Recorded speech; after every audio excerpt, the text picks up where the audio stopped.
સાબર ડેરીમાં ચૂંટણી જાહેર થયા બાદ ઉમેદવારી પત્ર ભરવાનો અંતિમ દોર ચાલી રહ્યો છે। ત્યારે આજે અમૂલ ફેડરેશનના ચેરમેન તેમજ સાબર ડેરીના પૂર્વ ચેરમેન શામળભાઈ પટેલ સહિત 7 જેટલા ડિરેક્ટર દ્વારા સાબર ડેરી નિયામક મંડળના પ્રતિનિધિત્વ માટે ઉમેદવારી નોંધાવી છે।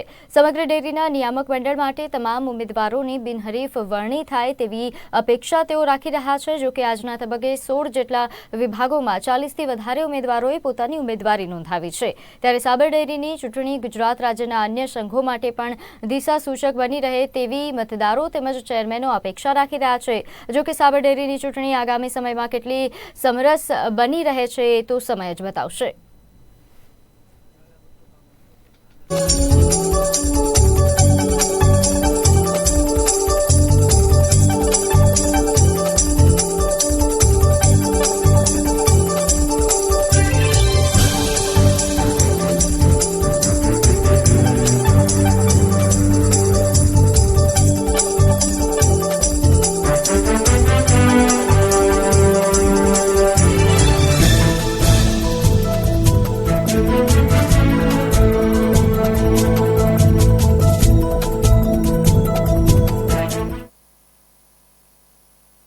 આ સાબર ડેરીની ચૂંટણી એ સાબરકાંઠા જિલ્લા તેમજ અરવલ્લી જિલ્લાની 4.5 લાખ પશુપાલકોની સંસ્થા છે ને આ સંસ્થા સાથે સાબરકાંઠા અને અરવલ્લી જિલ્લાના પશુપાલકો સાથે 16 લાખ ખેડૂતો જે આના ઉપર રોજીરોટીની સાથે સંકળાયેલી સંસ્થા છે।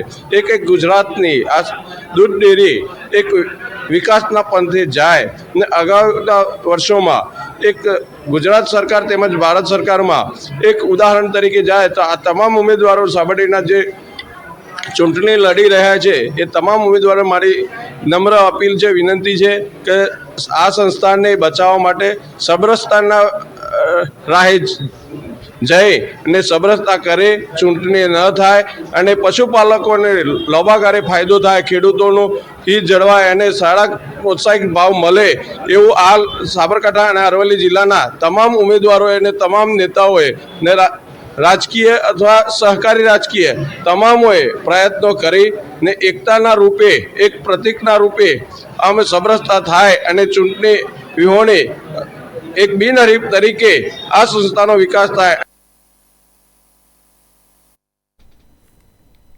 સરહદી બનાસકાંઠા જિલ્લામાં ડ્રિંક એન્ડ ડ્રાઈવ તેમજ અકસ્માત સર્જના